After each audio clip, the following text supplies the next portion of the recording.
Welcome to the Feisty Women's Performance Podcast. I'm your host, Sarah Gross, Ironman champion, PhD in women's history, and founder and CEO of Feisty Media. I started this show because I wanted to cut through the BS of diet culture and fitness culture and actually learn from high-achieving women at the top of their game who have figured out how to feel and perform their best at every stage of life. So I chat with experts, elite athletes, and leaders who have learned to succeed despite the massive gender data gap in exercise and medical science and product development. Every episode is filled with information, advice, and anecdotes that will help you fulfill your potential as an athlete, mom, leader, or business owner. And listen up. If you don't subscribe to our Women's Performance newsletter, you are definitely missing out. It's totally free. So head over to womensperformance.com and subscribe now. That's womensperformance.com. This podcast is a production of Feisty Media.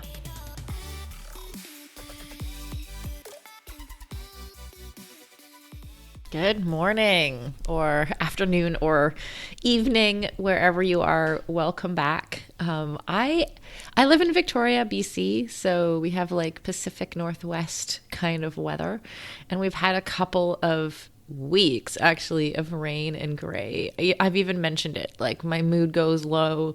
I've actually been using hot cold therapy a little bit to help lift my mood, and it's working. So hopefully I'm looking around for in a future episode to try to get an expert in that, or someone who knows quite a lot about hot cold therapy to come on. So if anyone has any suggestions, send them my way. But the sun came out today, and I swear I've never been so happy to see the sun. So there's nothing that quite makes you as grateful for the sun as not having it for 2 weeks. So I'm in a good mood, and I am thrilled to tell you about our guest this week, who, full disclosure, is an old friend of mine and also the host of another one of our Feisty Media podcasts, the IronWomen podcast. IronWomen was our first Feisty podcast, and I recorded the first episode by myself. I was like host, and I had a guest on, and then I did all the editing and I published it. And it was one of those moments, where you do something like that. Like, I created this podcast, I put it out into the world because I thought, and IronWomen refers to long distance triathlon, which is where my background is. And it's kind of like a reference to including women in the whole Ironman scene.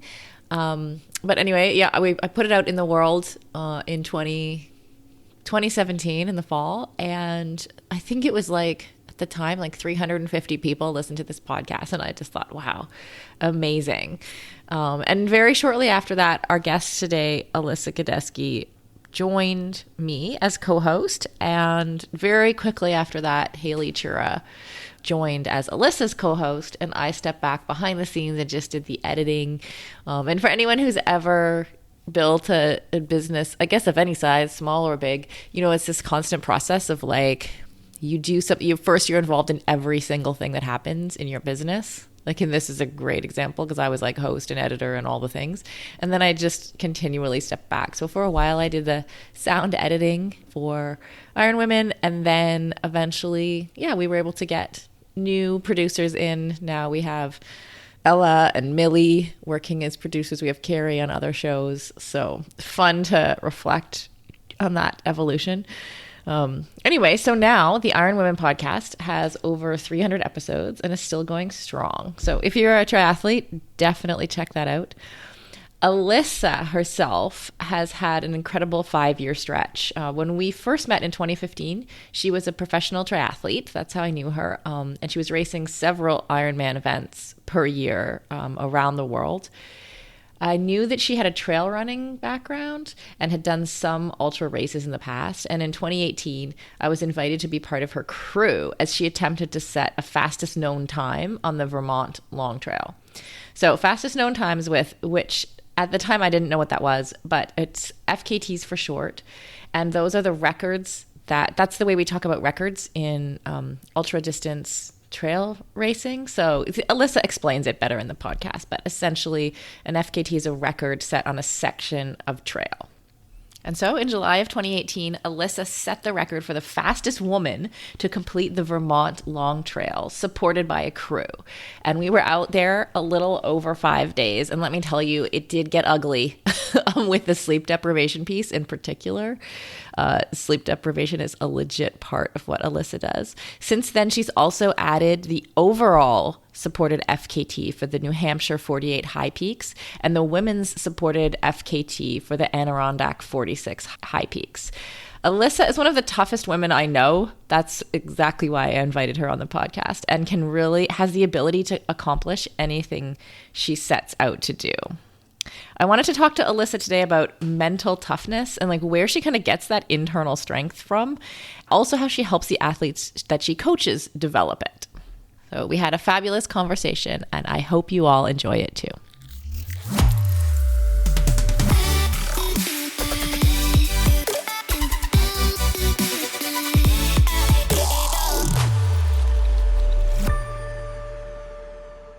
Alyssa, so great to see you. Hi, Sarah. Good to see you too.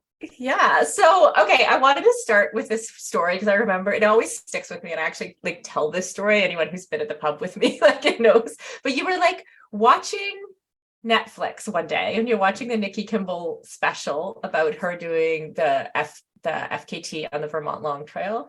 And you kind of thought, hey, I can do that, which I always think is funny. Like, who watches a Netflix special and thinks, oh, I can do that? Usually I'm thinking, oh my gosh, whatever that person's doing is like incredible. And I'm not sure if I could do it. So tell us about that moment.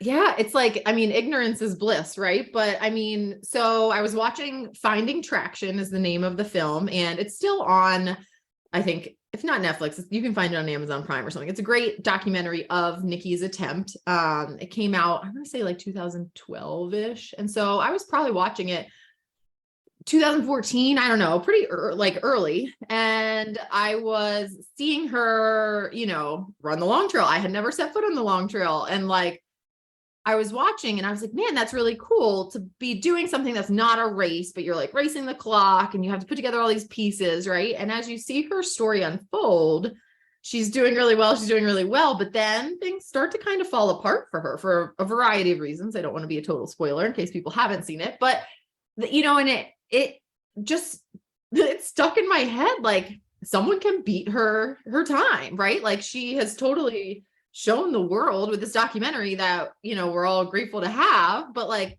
has totally shown the world that like the door is open and like with a little bit, luck in some ways and some prep in some other ways, like her time is beatable. And so it is funny that I thought that because on paper, I mean, my resume and Nikki's resume, Nikki, I mean, is a legend, right? And like just has speed I don't have and has wins that I will never have and like completely legendary. So it is very funny that I thought I could compete with her, but I had the wherewithal to kind of recognize that this was totally outside the box. It wasn't a typical race. It had a lot of other factors that were going to come into play. And maybe that would be how I could sneak in there.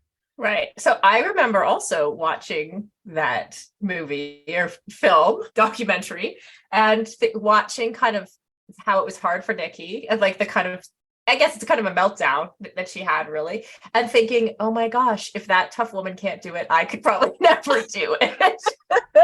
So like, we have to give you some kudos. And I think like, that's what I want to talk about today is like, you absolutely recognized in yourself that you had that mental strength to do these like multi-day, no sleep, long treks. Yeah. I mean, I definitely have always felt like that like diesel engine is my specialty, right? Like I can run 9-minute miles for like forever and ever, right? And like, I don't slow down, but like, if you need me to go faster, it's like, that's a tough ask, right? And so I did for sure always feel like I had been wanting to find something even longer. And that would like, really tap into that strength. And I had kind of started doing it with Ironman in terms of racing on back-to-back weekends and things like that. But like, it didn't quite fit the bill as like just simply going longer, And then this, like seeing that, I was like, wait, there are things that exist that could be that, right? Because this was well before a 200-mile race existed and before those had started to kind of pop up. Mm-hmm. Building muscle can be tough and gains can be so slow, even for those of us who do a lot of strength training. As an ex-endurance athlete who is now in perimenopause, I know this all too well. It can be frustrating to put in the time in the gym and not see the results I'm looking for. That's why it's super important to take the right supplements at the right time. One of those supplements is essential amino acids, which are needed to trigger muscle protein synthesis.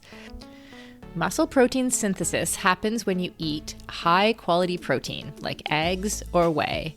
And by supplementing with additional essential amino acids, you can make sure you are getting the full benefit of your training sessions.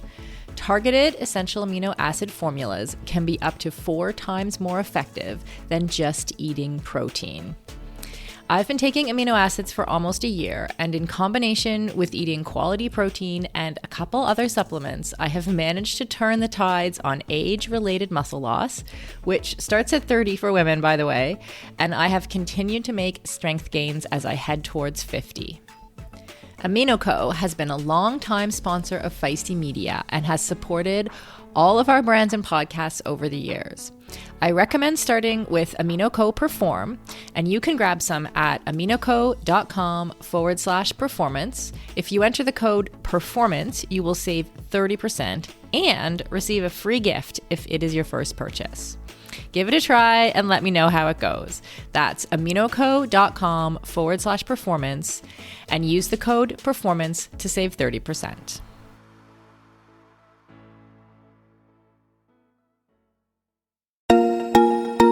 As a lifelong runner and triathlete turned CrossFitter, I am stoked to announce that the athletic eyewear brand Tifosi Optics has joined us as a partner here at Feisty Media. Tifosi sports glasses hit all the marks for athletes. They're shatterproof polybicarbonate, so the lenses not only reduce glare, but also offer scratch resistance, which I 100% need. They stay in place when you are moving. The hydrophilic rubber nose pads actually get more grippy the more you sweat, so they are secure and don't slide down your face even when you're running in hot conditions. No matter what sport you do, Tifosi has shades for you.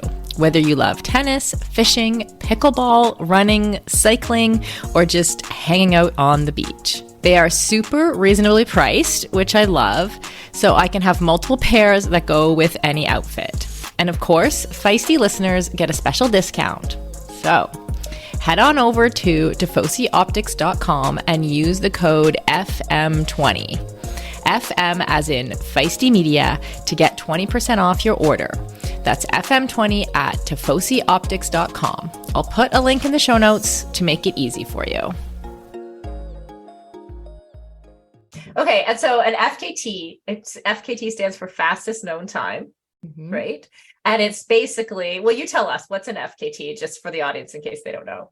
Yeah, so it is basically a speed record. It is on a kind of defined course from, well, not necessarily. So sometimes it's a defined course. Sometimes it's like an objective to climb X peaks, right? And you can make your own route. And there's like rules associated with like you have to start and end at a trailhead and things like that. So there are some nuances, but essentially it's a speed record, for an objective basically. And it can be done in a variety of styles. So you can do it supported, which is how I've always done it, with a crew of people. People can be carrying your things, all that stuff.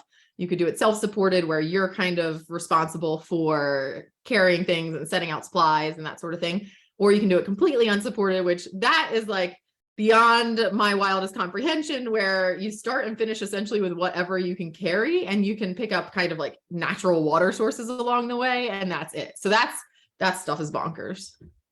Yeah. And so, okay, a fast forward, like from you watching this, what I'm calling a Netflix special, but whatever it is about the Vermont Long Trail, you think, okay, I think I can do that. And a couple years later, you actually do, right? So you set the women's record on the Vermont Long Trail. In what year was that? That was 2018. It feels like so long ago, doesn't It does. it? We were there. Oh my gosh. And since then, and I got to be there for that one, which was amazing. It took you a little over 5 days, right? Mm-hmm. Yeah, 5 days, 2 hours and 37 minutes. And I felt every single one of those minutes at the end. Yeah, I mean, so did I, and I got to stop and sleep. I mean, but and then you've set 2 more FKTs since then. What are those? I have. So in 2020, I went to the Adirondacks and set the female supported fastest known time for the Adirondack 46 High Peaks, which is in the Adirondack Park. There are 46 mountains that have their peak above, their summit is above 4,000 feet. So people, make it a thing to hike all 46 of them. And so that is one that didn't have a defined route. So I got to plan my route. I got to piece it all together. As long as I summited all the peaks and kind of started and ended at a trailhead, I was good to go there. So 46 peaks. So wait, just for context, what's the lowest and the highest? Like how high are these peaks? So the highest is like Mount Marcy up at 5,000, I guess. So it's not, It is interesting. Like, people in Colorado, people in the West Coast have these like 14,000 foot peaks and things like that. So you're not going up to super high elevation, but it is very rugged, very technical, very slow. The route I made wasn't always on actual trail, so you could do bushwhacking. So some of that was involved. That ended up, so the long trail is 273 miles. And so the Adirondack, that little expedition was, the route I put together was about 165 or so miles, and like 65,000 feet of vertical gain, I believe. So, wow. And I did that in 3 days, 16 hours and 16 minutes. And so that seems really fast. It compared to the 5 days on the long trail, I was like, 3 days is like my jam. Like I felt I should have had the whole crew from the long trail like back to see the different state I was in the Adirondacks, because I was like coherent. No one had to carry me off the trail. Like, at the end, I was like, actually, I was a functioning human being, which was much different than I was on the long trail. Well, and I do remember, and you were a very functioning human being on the long trail, but I do remember that like with the sleep deprivation piece, and like I think you were getting maybe 3 hours, 4 hours of sleep per 24-hour cycle or whatever, 5 hours maybe. Am I right about that? Mm-hmm. Yep. Yeah. It was the last couple of days that really, like, understandably got a little bit hairy. Yeah. And so I am, I do have that in my brain, like, okay, because like, is that 3 to 5 day shift, right? The kicker when you get into that sleep deprivation kind of experience. And is that really where things can go from bad to worse if you're not making sure to get enough sleep? To go back to the other FKT I set in 2022, so this last summer, I did something very similar to the Adirondacks, but it was in New Hampshire. So New Hampshire has 48 high peaks, where the summit is above 4,000 feet, and the highest one there is 6,000 on Mount Washington. And same concept. So I got to plan my route, a little bit of bushwhacking once again.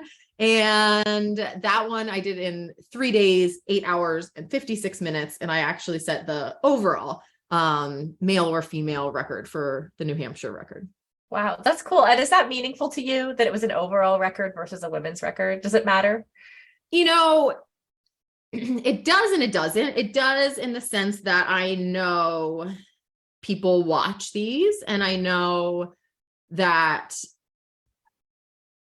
there is an audience of people who find inspiration for the things that they go on to do from that, right? And I think it's important, and it holds meaning to me because I know, people have told me that because I did that, they're inspired to do, to go for an overall record or to like reach a little bit higher than they maybe would have before. Mm-hmm. But at the same time, I feel like it doesn't because, I'm always just trying to do my best, I guess. And like in this instance, my best was the overall best, right? But like, it doesn't necessarily for me take away from the other two or make them like lesser, right? Because a man has gone faster. So yeah, it's like yes and no, but I'm like equally proud of all of them, even though the overall is only that one. But I feel like it is because there is that audience of people who really like, that's like mind blowing to them, right? And maybe it's just because it's not as mind blowing to me because I know a lot of women who could, kick men's butts all the time. And so I just kind of go about my daily life thinking it's quite possible to see that, but I think having the opportunity to show people who don't have that as something that they think is quite possible is very special. Yeah, I do admit like it plays with my imagination quite a lot. Like I love it, and especially as someone who like I retired from pro triathloning and like went down in distance and now do CrossFit and do shorter things, right? So first of all, I'm like mind blown by this idea of multi-day sleep deprivation thing, but also just like love the idea that you can have these spaces in sport where like women can beat men, I do kind of have a little secret love for that. Right. Yeah. No, that definitely was a check mark. I was happy to get to check with my career. And then like, so what, like just back to that, as someone who like definitely was attracted to shorter than Ironman, and you went from like Ironman to longer, like what motivates you? Why do you want to, why? Like, why?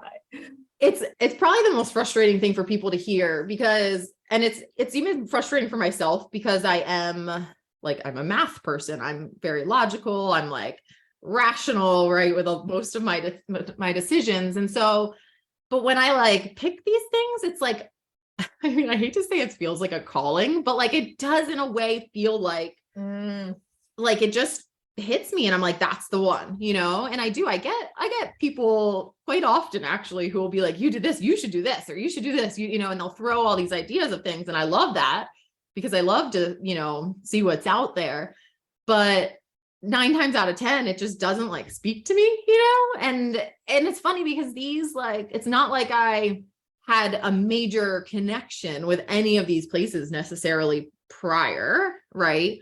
But as soon as I started to like put together the puzzle pieces of making the attempt happen, and I was there training and putting, all of that together, it always feels right to me, and I think that's an important part of the motivation for me is that like, it's really coming from something within me that wants to do it. And it's not something that, my coach wants or my friend thinks is cool or something like that, but it's really difficult because I've never quite been able to figure out other than, I don't know. It's like that feeling of you're in the right place at the right time and the universe aligns in that way. Mm-hmm. Yeah. And I love that you're saying that because I kind of feel that about like building the Feisty business too. Mm-hmm. Like I sort of feel like that's something for me that just like, it just kind of slides into place. Like it feels right, and sometimes when I'm deciding major directions for the business, I go off of that kind of instinct too. And when I think about you, like, and like from knowing you, like you have this like natural mental toughness, like to endure that particular kind of toughness. Do you think like, do you feel like you've always been like that? Like when you were a kid, do you like, how far back can you track like your own mental toughness? I think I would say I've always been kind of scrappy and kind of like resourceful and very coachable. I think like above all, the coachable thing was like a theme throughout my whole life, right? Like I was always the one who won the coach's award, who was like, because I was like, paying attention and so the coach would be like, hey guys, if you want to get better, do these drills, run a little bit before practice, run a lap after practice. And so I'd be like, okay. And I would do those things, and I would check the boxes and I would follow the directions. And like, so I think that and I was always, and I was never the most like talented necessarily, but I always felt like I was listening for what my avenue would be. Right. So like, I started to realize that like with soccer, which was my main sport growing up, if the coach saw me working really hard and saw me improving and saw that I was putting in that extra time, right? I was earning my spot to start, even though at the beginning of the season, I might not have been the top of the list for that. And so I think that was not necessarily mental toughness growing up, right? And I think it was and it wasn't, but it wasn't like fine-tuned in the sense that I had the self-awareness to be able to say like, this is a moment where I should be mentally tough, right? It was kind of like I was doing things that happened to be mentally tough because it was getting me outcomes, right? Right. But it wasn't until fairly recently, like as an adult, I've been able to put all the pieces together and be like, okay, this is like, these are the things I can do to build that like mental toughness kind of for myself. Right. And it sounds like from what you described, especially right at the beginning there, like the coach says, if you do this extra work after practice, you will like, there's a lot of people who will go, oh, but I don't feel like it. Right. Like I feel tired. I want to go home. I don't want to do the extra things. Like, and that's really like learning. I feel like learning those patterns of like actually doing the extra work and not even thinking about how you feel about it. Like maybe you just taught yourself, to be mentally tough. Yeah. And that is interesting because I'm sure like I was tired, right? Like I'm sure I wanted to go do some other things, but maybe I didn't. I don't know. I was always a little bit introverted, and I think that helps. And I do think that helps a lot actually, is that I enjoy, social things. I enjoy the podcast, my like extrovert outlet. Right. But for the most part, if looking back, like I like having a few friends and that's fine. Right. So it's not like I always maybe had all these other outlets where I wanted to spend energy. And so I really focused on the things I picked. I was like, I'm going to focus on that. And so that might have helped too. But it is interesting because there was a lot of times I think growing up where you could easily say like, I wasn't mentally tough, but it's like, so I went to the Naval Academy for 2 years. I remember. And I quit. Right? Right. I quit. Yeah. Right. I mean, after 2 years, I was like, this is not what I want to do with my life, And so I think that like now, right. And who knows if this is me rationalizing it of like, I think that was actually one of the most mentally tough things I could have done because I had to endure, right? Like this not conventional path to figure out how to leave, to put up with the pressures associated with that. And, versus I think a lot of people would say, you should have just been more mentally tough and stuck it out and like finished what you started and done all of that. Right. And so I think it is kind of like I've built my own mental toughness by realizing a lot of it has to do with the perspective you take. And then, the confidence it gives you from like picking your path and sticking to it and owning that. So, right. So like pick the path wisely in the first place. That's kind of what I'm hearing you say. And then it's like helps with the commitment. Yes. Right. Yes. Is it something like, do you work on the mental side while you're training? Like when you're training for these big 3-day, 5-day events, do you actually actively say, here's how I'm doing my mental training? Or is the training just so hard that it's mental training anyway? There are definitely days when I'm like, oh, this is a big old deposit in the mental toughness bucket. Right. And then you know that from Ironman.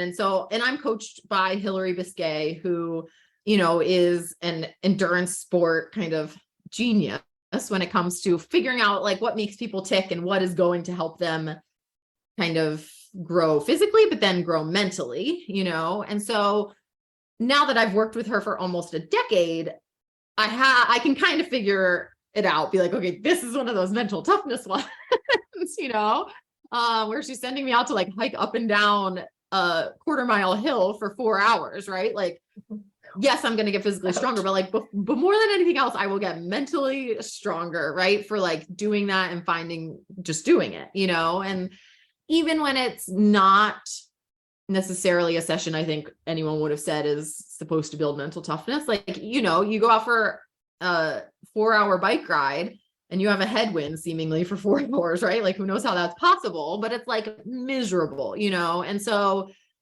I for sure think that now in training, I I'm very much more aware than I was in the beginning of my career that like, okay, this is a moment where physically it's about just enduring it, right? And drawing on kind of like, this is a day I'm going to be able to look back on and be like, I got through that. Of course I'm going to keep going. Right. Right. So there's like sort of training, like you said, going up and down the same quarter-mile hill. So it's like something that's like boring. Like yeah, it's so boring is the challenge. Essentially, like if I can do that, then I can go up this beautiful slope, up into the wilderness because I just went on this boring little quarter-mile thing for 4 hours. Is that kind of how it works? Yeah. And it's just like, okay, if I can do that quarter-mile hill and get to 10,000 feet of elevation, like, of course I can hike this next section that has 10,000 feet of elevation because I'm going to get to see like beautiful mountains and I'm not stuck in this like boring old quarter mile. Right. So you shift it and then you're like, okay, well, this is better than that. And I did that. So I can do this, there's definitely that transient element. And so that's pretty simple. I think like in training, I don't think that's like a shocking revelation, but I think when I was thinking about how I've developed mental toughness, if it has come from training, I would say almost like 50-50. It's come from training and like life, right? So as I've been developing as an athlete, I've also been developing as a coach.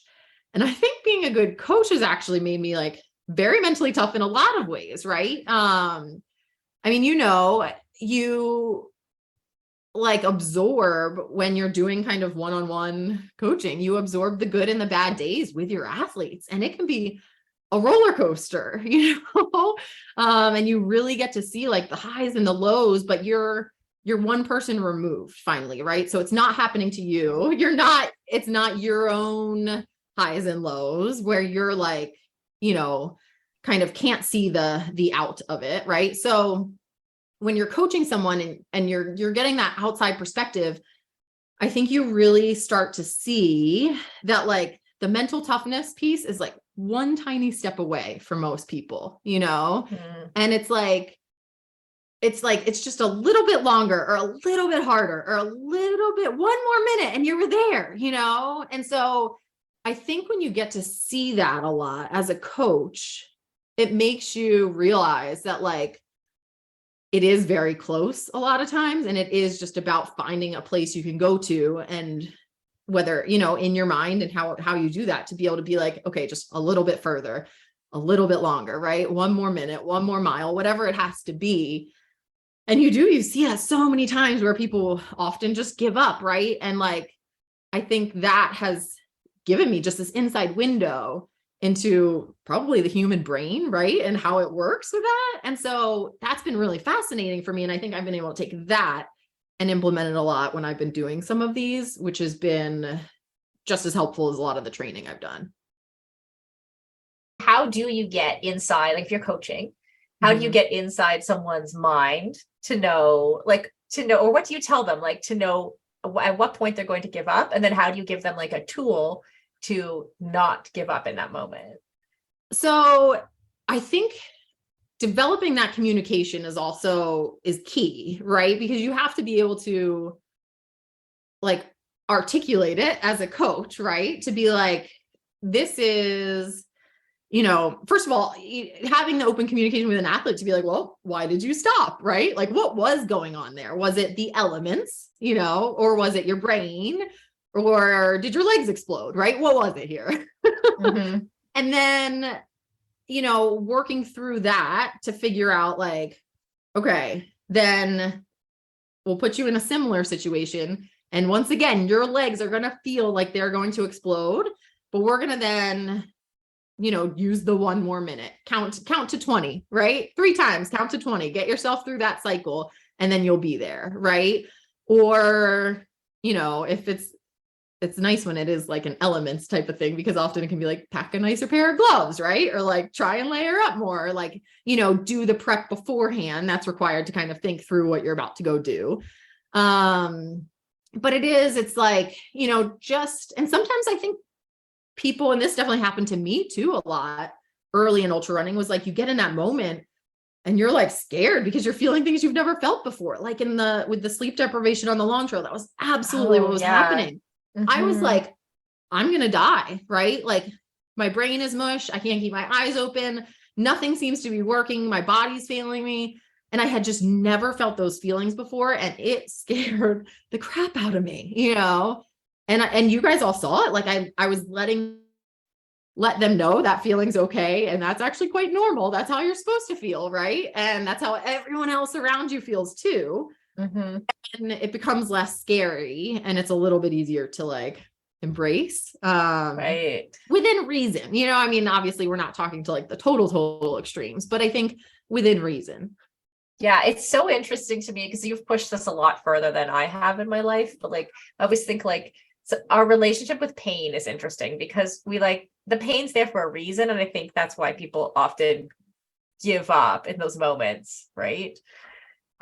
Like I watch people for example, like I watch people in CrossFit and I can see like if they're not used to crossing threshold or feeling the pain of like lactic acid in their body, that they like their brain gets a message like it's time to give up now. Understandably, right? Like because it's like your muscles aren't getting enough oxygen. That is literally your body's way of, you know, of That's telling what it's supposed to happen. Yes, exactly. So like, how do you know, like you've done so much, you've did like all this sleep deprivation. You obviously know like what it feels like to cross threshold, which I just described. Like, how do you has there ever been a time when you've been like, no, I actually need to stop. I might actually die. like where's the line?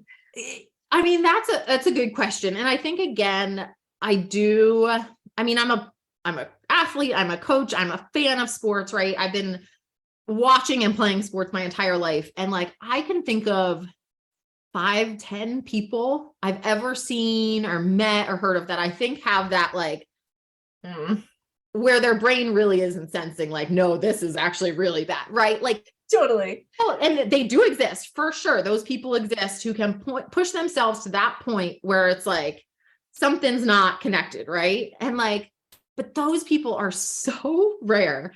And I am 1,000% sure I am not one of them, you know, like, I mean, I just don't have it in me, right? Like I can get myself to like throw up after intervals on the track or whatever, but like I'll stop before I'm really gonna like pass out, you know? And so I guess I trust in that. And I trust when I get to know an athlete like that I'm coaching, of course, I'm like always a little bit like, is this the 0.1% person that's capable of doing this, you know? And you kind of, that's why you learn, I guess, to kind of tease the limit. And again, it's like, it's so rare that you have to trust that like, you're probably not that person, you know? And you go with that, right? Because if you live as if you were that one person, you're never going to really be able to like push limits. Yeah, that totally makes sense. Do you have anything that you tell yourself, or do you have like a sets of, I'm asking you this with hesitation because I hate it when people ask me for my mantras. I know. But like, so like, but are there like, do you have certain go-to things that you think or that you'll tell yourself at that moment when it's like, you know that it's time to keep pushing? No, because like you, it's like, where's my mantra? But like, I mean, I have the tricks, right? Like Taylor Swift music, right? If I'm on like workouts, right? Watching music videos, like being able to just turn my brain off and letting that pass. But like, I guess the only thing I tell this is like so weird too, is I'll tell myself, I'm like, Alyssa, you just need to like black out and let your body keep walking for the next, like turn your brain off is basically what I'm saying. Like, don't even think about a mantra because my brain needs to just go blank, you know? And like, my body will still keep moving, you know, just turn your brain off basically is kind of that mode I get into. And I think I'll use that as my reason I've never had a mantra because I'm actually trying to just turn my brain off. Turn your brain off. Yeah.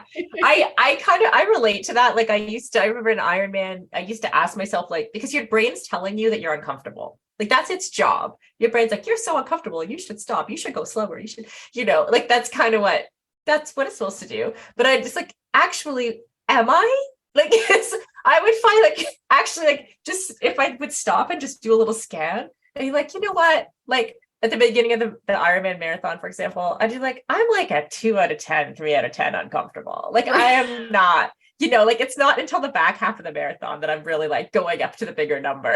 So like, this is not hard. I've just been doing it for a really long time. Right. Like, and that's very similar, I think, to what you're saying is like, turn your brain off, like those messages that are like, hey, you should be doing something else. Wouldn't it be fun to watch TV right now? Like you could just lie down at the aid station. Like, no.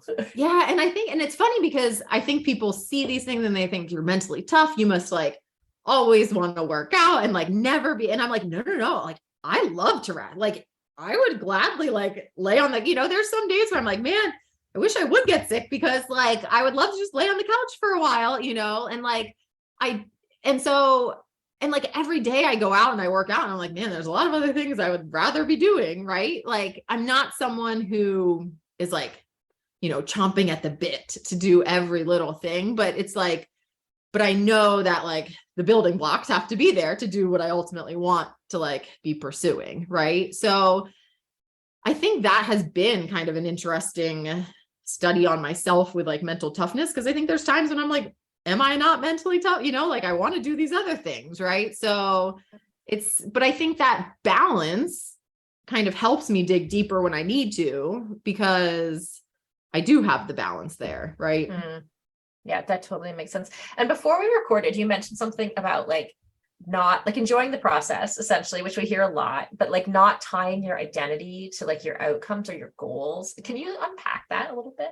Yeah, I think, I knew we were going to be talking about like, mental toughness and kind of how that has like played into my life. Right. And I think that one of my biggest reflections with like thinking about that and thinking of what I've achieved and things like that is that mentally toughness, like being mentally tough, right, is very separate than my achievements, right? And like being mentally tough is tied to kind of the process that's me, right? That's me every day doing the things that I'm doing. And it's not the achievements necessarily. And so like my identity, it's funny because like, as I've done these FKTs and like, I love talking about them and I love to share them with people, but it's almost like, I hate to admit it, but it's almost like as I continue on, I realize more and more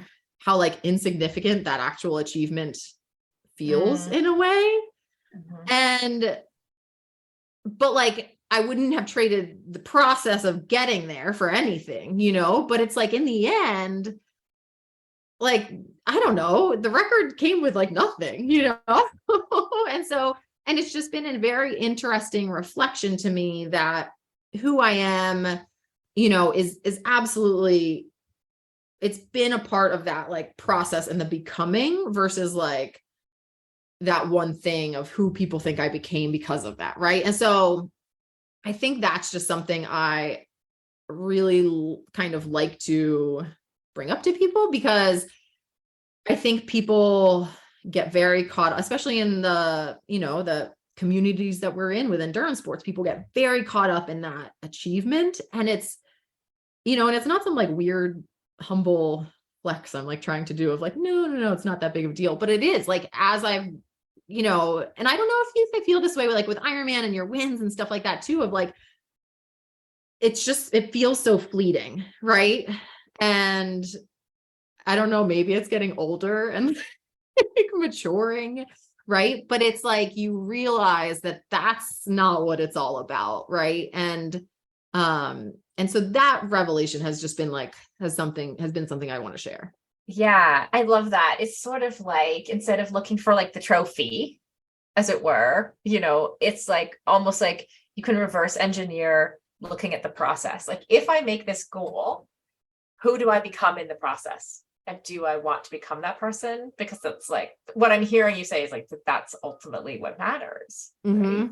Yeah. And that process is what gives you the mental toughness, right? It's what gives you kind of like the daily satisfaction of getting up and getting some goals accomplished and like going after things, right? Like those day-to-day things are what makes me a happy human being. You know, a lot of times, like before the big event, it's like, I'm so stressed. I'm like, you know, I'm not like at my best necessarily in those moments as a human. Right. So it is for sure, like, yeah, tapping into the process is actually what kind of gives you the mental toughness, right? It's not like the single day or the 5 days or whatever.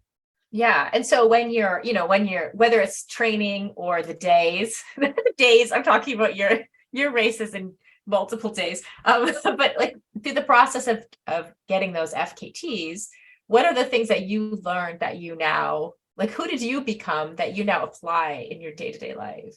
Oh, that's interesting. I think that, you know, I built a lot of confidence with some of the things that I've done over the last decade, I guess, like in endurance sports in general. And I look at my time in Ironman as successful, but like to me, it's most successful because I think it actually, before we really knew we were doing that, we were like laying this groundwork for a person who was then going to be able to go on to run the long trail in the 48 and the 46, right? So, but doing all of those things, I think the confidence I got from doing hard workouts, right? At like a very basic level, right? And just getting out the door to try them, when, you know, pass or fail, whatever would have happened with them, there were plenty of failures along the way. You know, that builds confidence, right? But like traveling alone, right? And figuring all of that stuff out that I would do with traveling with my bike and going from country to country and racing 7 days apart with, you know, and figuring it all. And I mean, figuring out how to pay my rent in those early days and like hustle and be a nanny and train and, you know, pay the bills and all of that. And like get a paycheck from Ironman every now and then, you know, like those things all gave me so much confidence. I think that has made me into someone where now I can go, like last night I spoke at my town's select board. So this is like small town Vermont. Nice. Right. But I'm on the conservation commission and we're trying to, you know, build some more trails and things like that in our local town forest. Right. And it gave, you know, all of the things like with Ironman and these FKTs and all of that I've gone through gave me these tools to be able to be like, okay, we're here. We need to get to this point to do the presentation. So let's make a plan. Let's put it together. Let's do the meeting. Let's do this. And like gave me all of that so that, and then it also gave me the confidence so that when someone's like, you're going to need to present this to like the select board of the town and no one knows you. So you've only lived here for 9 months, right? So good luck. Everyone's like lived here for 30 years. It'll be fine. And so, but like, I was like, I can do this, right? Like I've raced pro Ironman, right? I've climbed the peaks, right? I can do this, you know, and I can do this, right? And it's going to be uncomfortable and it's going to be hard, but you just turn your brain off, you come in prepared and you do it, right? And I would have never had that confidence to do those sorts of things had it not been for my time in sport like it has been. But I mean, I just think that confidence piece is so big to feeling brave and mentally tough and being able to like trust yourself in those moments, whatever they might be. Yeah. Well, like you learned that you can do hard things. Yeah. Yep. Right. Like, yeah, that's kind of what I'm hearing. I'm relating to it quite a lot because I mean, especially when I first stopped training full time, like one of the things I would tell myself a lot was like, oh, this isn't that hard. If I was looking at doing something that felt like a little bit challenging, like, this isn't that hard. Like I'm not even in physical pain right now. right. Like I just have to write an email and the worst thing that can happen is someone might say no to me. Like literally that's like nothing, you know? Yeah. And it's so funny you say that too, because it is like, I think that concept of like the worst thing someone can happen is to say no, right? It's like that happens a lot in life when you want things, you know? And it's like, to me, after some of the things you go through in sport, like someone telling you no, it's like, okay, that's not bad, right? Like, okay, right? Mm-hmm. And so it makes you, I think it's just, yeah, it makes you much more like resilient and kind of confident and like, and capable, I think, in the life moments, which has really been nice. It's been nice to develop into that person. Yeah, I love it. Okay. And what advice would you give someone who's looking to like step into a new endurance challenge, like up to the marathon distance or from like half Ironman to Ironman? So I thought about this, Sarah, and I have I had a coach. He was like a very well-known swim coach. He coached my master's team when I was in Virginia. And he was like, you know, a renowned swim coach, and he coached for Texas or something. And like people, you know, one of the best coaches out there. And so he was like this very old retired man coaching my like master's teams of like me and retired folks. Right. And like would put us through the ringer and pretend that like we were these NCAA champions. Right. And he would be like, you know, he always had this saying of like, good enough never is. Right. And so, you know, we would, you know, if he were ever caught saying like good enough, you know, it's good enough, coach, or something like that, he'd be like, that, you know, good enough never is. He has a t-shirt that said that, you know? And so I like, it always kind of rubbed me the wrong way, because especially as I've been coaching, it's like when I see people doing their best, right? And especially people who are newer to like something, right? And so that's the difference, is he really was treating us as if we were the elite of the elite and trying to push us, I think, to that like tippy top 1%. But for people who just want to like try something new or go up a distance, right? Like good enough is good enough definitely is. Like if you get up in the morning and you do a workout and you're like, it is not perfect, but it is good enough, then check that box and move on. Right. And like, do not seek the perfection in it, because I still have yet to meet, right, any of us who went through professional sport and could say we did things perfectly, you know, and you're just going to be in your own head if that's what you're striving for. Right. And so good enough, check the box and do it. Right. And go into it a little more unprepared and just have that like experience, you know, and then if you love it, then maybe you start to like, you know, tighten things up a little bit along the way, but maybe you hate it and you want to try something else. So at least you didn't like waste too much brain energy going for that perfection when it's not attainable. Yeah, I love that. Actually, as you're talking, I'm have like years and years of when I was coaching people's like training logs, like flowing back into my mind. I'm like, oh yeah, that's exactly it. Like where people are trying to perfect something that doesn't require, like, it's like, I gave you a 1 hour hilly base run. Like there's no perfection. I don't need, you know, you know what I mean? Like just because you felt crappy doesn't matter. Did you do it? It's like a yes or no thing. I did it.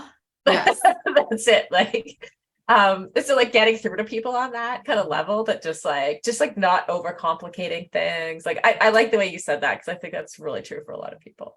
Yeah. And I think that it's just so funny too, right? When you read a log and you're like, it felt harder than I would have liked it to feel. Right. And it's like, okay, but I would like $1 million, right? Like, yeah.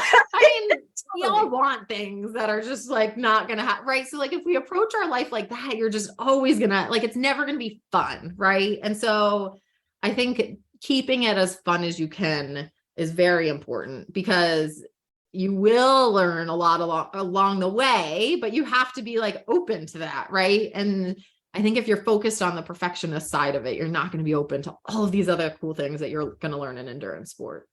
Yeah, I love that. Thank you. Yeah. So what's next for you? Like what goal are you working on right now? Oh, that's a good question. So I actually this year, you know, and Sarah, we had talked about this a little bit. Like I went into 2023, I was on a high from the New Hampshire peaks, and I was like, I think I'm going to go for the Appalachian Trail, right? Like, I think I'm going to do this. And I did a little bit of the planning, and I was like, this doesn't, and I did a little bit of like trail weekends and things like that out on the trail. And I was like, this doesn't feel right to me. Right. And so I'm still kind of that piece of my whole life, I guess, like, cause it's something I thought I would want to do. Right. And I thought I was like making space in life to kind of pursue at this point. And then it just doesn't feel right. So going back to like what I was saying before, kind of has to feel right. So But luckily, things as they happen, right? An opportunity popped up to race this race there called the One Water Race, where you swim run. Basically, it's like Attilo on steroids. So you like you're swim running the entire archipelago of Sweden instead of like a segment of it. Oh, gosh. And so it's 50 kilometers of swimming and 200 kilometers of running, and it's map and compass, and you're a team of 3. Oh my God. Yeah. So I am teamed up with Jared Shoemaker and Steven Keller, who is a Ultraman guy. He's like won a couple Ultramans. He like finishes around DD when DD races Ultraman. So we're a team of 3. We have another woman, Kristen, who's kind of our safety person, and she gets to be on the safety boat the whole time and like help us with the crewing. But it's going to be, I mean, I basically had retired from professional triathlon and been like, I am never swimming. Except when you have 50K in the race. Except for like recovery or whatever. And then I like call Hillary. I'm like, so I think I'm going to do this race that involves 50 kilometers of swimming. She's like, we needed to start swimming for that yesterday. I'm like, yep. All right. Start planning it in. So that will be, and I think the team aspect of that is actually really calling my name now that I've done some of these individual things, and I'm excited to do that. Oh, I love that. That's so fun. I love swim run, but I would keep it to like the 3-hour race. The normal ones. Normal ones. But that's, when is it? It is at the end of August. It's called the One Water Race. They have some really good, cool media on their Instagram, so you can follow that. Awesome. And where can we follow you? You can find me. I have a website, alyssagodesky.com, and I'm just at Alyssa Godesky on Instagram. Probably the best place. Awesome. Well, thank you so much, Alyssa. This was really fun. Thanks, Sarah. It was great to catch up.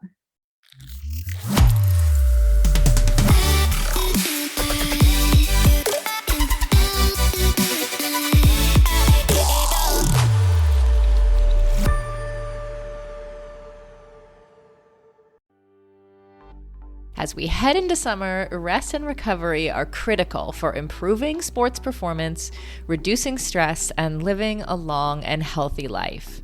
We should all invest in better sleep. So, think about the thing you lay your head on for 8 hours a night.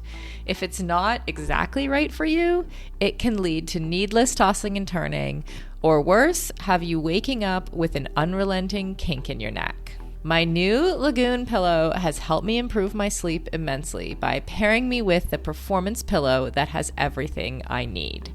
So I personally was matched with the Otter pillow. Shout out to Team Otter, which I love because it has a gentle cooling effect.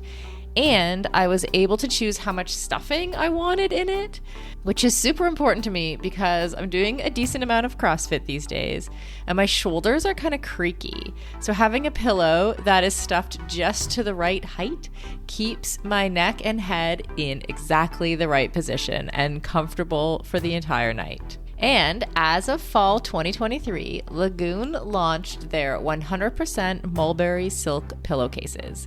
It's cool to the touch, buttery soft, and great for your skin and hair. You've got to go check out this pillowcase if you want to feel great and look great every morning. Waking up for morning workouts has never felt better. I'm refreshed and pain-free thanks to my Lagoon pillow. To check it out for yourself, go to lagoonsleep.com/performance and take the 2-minute sleep quiz to find your perfect pillow match. And then use the code PERFORMANCE for 15% off your first purchase.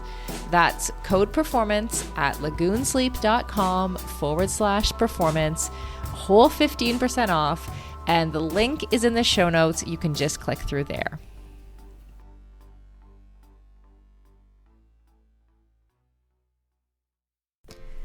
Endurance sports should be accessible to everyone, right? That's why we are so excited to be partnering with Motive. Motive is one of the fastest growing training apps in the world today, with thousands of amateur athletes signing up every month and a nearly perfect 4.9 star rating in the App Store. You are not a template, and your training plan should not be either.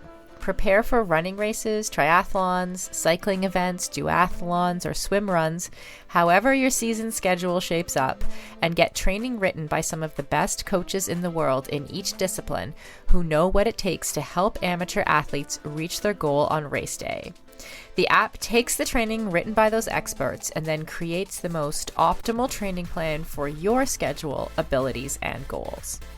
Plus, the training is fully customized to your race schedule, how much you can train each week, your current abilities, and the goals you want to achieve in your race. You can use the app for free as long as you want, or get all the upgraded features from the app for just $19.99 a month. But as a Feisty listener, you can sign up at mymotive.com and use the code Feisty for 2 months of full premium access. That's right, you get 2 months of premium for free. So you quite literally have nothing to lose. So head over to mymotive.com, mymotiv.com, and use the code Feisty, Feisty. And on a personal note, I know the founder of Motive, and he is driven to make triathlon and all endurance sports more accessible for the athletes who care about their performance, but who aren't quite ready for a full-time personal coach. If that sounds like you, definitely try the app for 2 months for free. You literally have nothing to lose.